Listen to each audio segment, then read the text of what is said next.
Thank you for all that boring information. Let's move. So you did bring up Tom Steyer. What do you? No, I'm joking. You're for gosh sakes. Well, you're not, and the audience agrees. I'm sure. joking, but you brought up Steyer and. Hey, what is going on, everyone? Welcome back to the channel. So today we are diving into a Fox News panel segment that turned into something nobody saw coming. The host cornered Jessica Tarlov, the lone Democrat at the table, expecting her to either fumble or fold. What they got instead was a masterclass in staying calm under fire, and the moment Greg Gutfeld tried to dismiss her analysis as boring, she shut him down so cleanly the audience reacted in real time. Now I am telling you, the back and forth that unfolds here is genuinely worth watching all the way through, because the best moment is not even the clapback, it is what comes right after when Jesse Waters and Emily try to pile on. Stick around because my breakdown gets sharper as it goes, and you do not want to miss the part where the numbers they throw out completely fall apart under a closer look. Also, drop a quick comment and let me know what part of the world you are tuning in from today. I genuinely love seeing where everyone is watching from. It makes this whole thing feel less like a one-way conversation and more like we are all in the room together. All right, enough setup. Let us get into it. So because this was a Democrat-centric debate, I want to go to the Democrat here, Jessica. We noticed that Steve Hilton was on the stage, considering that he did work here. Wasn't he the clear winner? Say it. Go ahead. No, he's right over there. I like the beard. Yeah. He looks great. Let's give it to him. Yes. But Steve, you look great. The important thing that has shifted is that we were in a situation on the Democratic side where there was, I don't want to say odds were that there were going to be the two top finishers were going to be Republicans, but it was something that could very possibly happen with how the polling was, and now that has changed. I think that people are really trying to figure out what this field looks like without Eric Swalwell, who was in the lead. Tom Steyer was the initial beneficiary of the bump when he dropped out. Now it's looking like Matt Mahan, who is the mayor of San Jose, was the beneficiary, at least from the last couple of days, but Becerra has moved up as well. It'll be interesting to see if Newsom does endorse. He's indicating in that clip that he's not going to. I'm not sure if that holds. It feels like also some people should drop out and make this more centralized, maybe just have 3 or 4 instead of 5 or 6 Democrats running. But Matt Mahan has a very strong record and is a very interesting candidate, kind of like a Dan Lurie in San Francisco. Showed up, he lowered the number of priorities that the mayor's office was paying attention to from 100 down to 4. He's reduced homelessness by 1/3 in San Jose. The big issue with him for voters is that he's quite cozy with Silicon Valley, the Peter Thiels of the world. That's something that they don't like. Another big issue I'm following is where do the labor endorsements go? So the teachers union is backing Tom Steyer. The SEIU is still out on who they're going to get behind. But obviously, labor unions are a huge deal in Democratic politics and something to follow. Well, thank you for all that boring information. Let's move. So you did bring up Tom Steyer. What do you? No, I'm joking. For gosh sakes. Well, you're not, and the audience agrees. I'm joking. But you brought up Steyer, and Jesse, I want to play this interesting clip from him where he finds racism in an interesting place. Okay, so right out of the gate, watch what Greg Gutfeld does here. He pivots to Jessica and says, "We noticed that Steve Hilton was on the stage. Considering that he did work here, wasn't he the clear winner? This is the trap. He is not asking a real question. He is trying to get the lone Democrat at the table to either endorse the Fox News guy or sound bitter for refusing." And Jessica Tarlov, with zero hesitation, just goes, "I like the beard." That is it. That is the entire response. And I have to say, that is one of the smartest moves I have ever seen on this kind of panel, because you have to understand something about how these segments are designed. They are not debates. They are ambushes with a smile. The whole point is to corner the Democrat into a soundbite. Jessica refused to give them one. She made a joke, kept the room light, and then immediately pivoted into actual political analysis. And that is where it gets interesting, because what comes next is the part Greg cannot stand. Jessica starts laying out the actual mechanics of the California race. She talks about the lockout scenario, where 2 Republicans were on track to take the top 2 spots in the primary, which would have shut Democrats out completely. She names Matt Mahan, the mayor of San Jose, as the candidate gaining real momentum, and then she drops this fact: he's reduced homelessness by a third in San Jose. That is a concrete result. That is not a talking point. That is a number with a name attached to it. And here is what blows my mind. Greg's response to all of that substance, he says, "Thank you for all of that boring information." That is when Jessica delivers the line of the segment. Greg pretends he was joking, and Jessica fires back, "You're not," and the audience agrees. She read him in real time. She caught the dismissal, flipped it, and put the audience on her side before he could even recover. That is what confidence looks like when you actually know what you are talking about. Should language proficiency for truckers be strictly enforced, even if it means that some of them will probably lose their jobs? Look, I agree with what was said, which is we don't know the context of this stop.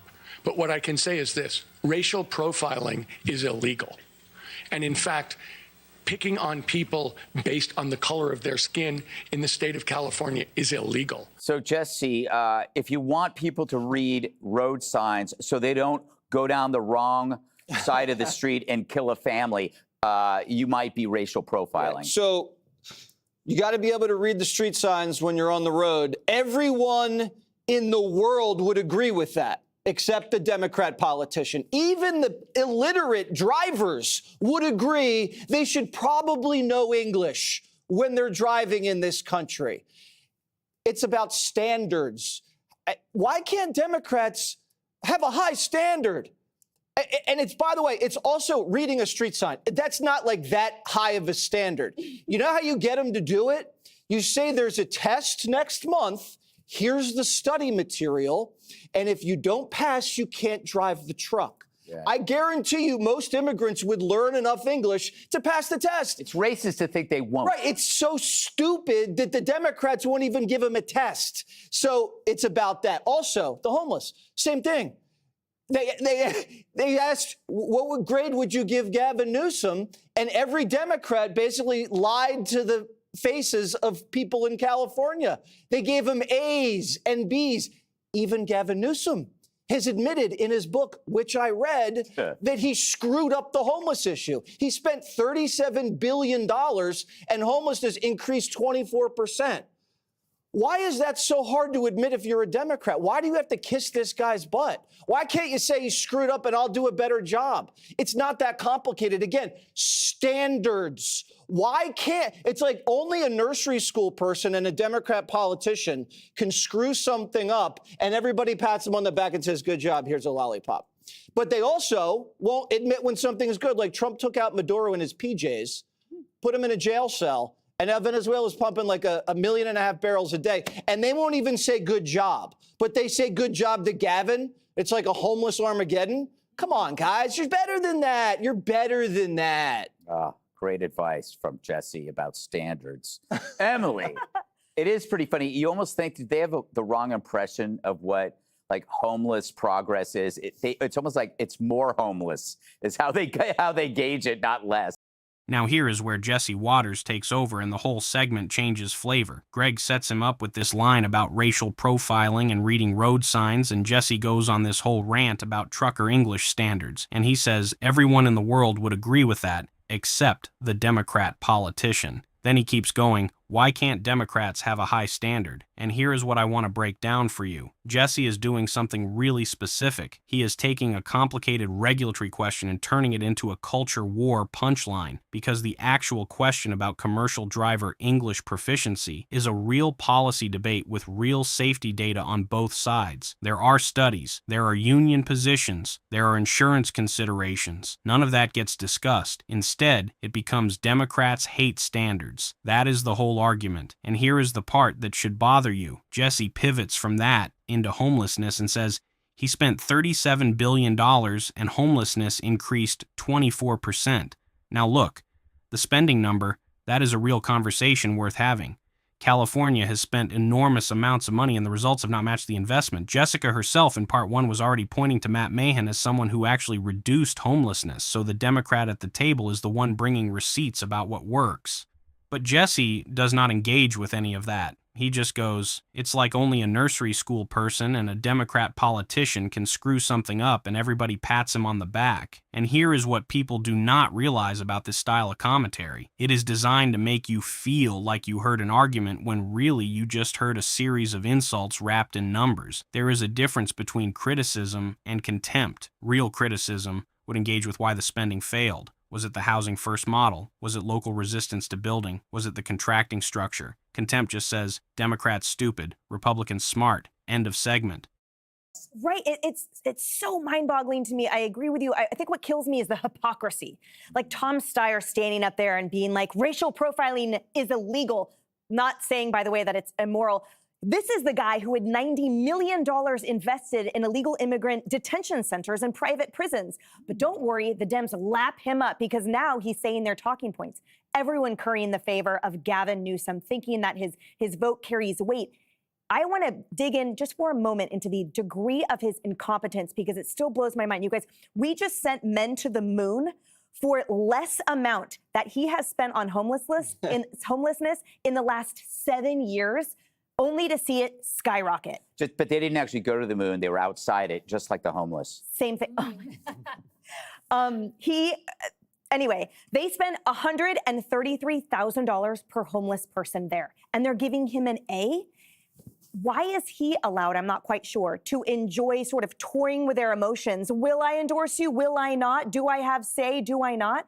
Why aren't the people of California seeing that the emperor has been naked this entire time? And it's hideous. I also want to point out that even in COVID, like it's not just about sort of flagrant spending in the homeless industrial complex. It's also mismanagement. It's straight up fraud, obviously.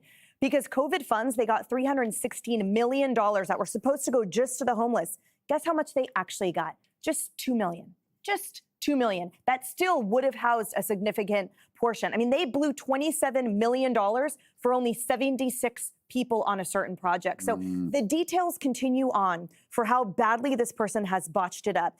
And for someone, by the way, and all those people up there on the Democrat side that purport to represent women and prioritize women's safety, 1 in 4 female homeless persons in California got raped in the last 30 days.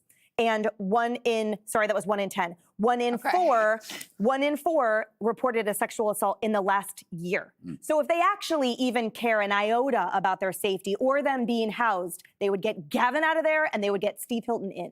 I want to ask you as we end this segment about the Republicans there. This is the part that genuinely bothers me. Emily comes in hot and says, what kills me is the hypocrisy, and she goes after Tom Steyer for having $90 million invested in illegal detention centers and private prisons. And listen, if that is accurate, that is a legitimate critique. I am not going to defend a billionaire's investment portfolio. That is a fair shot. But then watch what happens next. She says, we just sent men to the moon for less amount that he spent on homelessness in the last 7 years. And then she throws out, they spent $133,000 per homeless person there. And here is the part that frustrates me. These numbers sound devastating until you actually examine them. The Apollo program in inflation-adjusted terms cost roughly $280 billion in today's money. So that comparison is not just wrong, it is the kind of number that gets repeated until it becomes folk wisdom. And this is the part I want you to sit with. The cost per homeless person figure is also misleading because that money funds prevention services, mental health programs, addiction treatment, and infrastructure that benefits people who never become statistics. Then Emily hits this line. COVID funds, they got $360 million that was supposed to go to the homeless. How much did they get? Just $2 million. If that gap is real, that is a serious accountability question. But notice what is missing from this entire panel. Not one person at the table is asking, what works? They are not interviewing the mayor who actually reduced homelessness by 1/3. They are not asking why the housing first model succeeded in places like Houston, which cut chronic homelessness by more than half over a decade through coordinated entry systems. That is the documented success story nobody on this panel mentions. Because the goal is not to solve the problem. The goal is to make the other side look incompetent. Jessica was the only one who brought a name and a number that pointed toward an actual solution. Everyone else brought outrage. And that is the difference between someone who wants to govern and someone who wants to win the segment. So what do you guys think of this? Leave your thoughts down in the comments, please like and subscribe, and I will see you in the next video.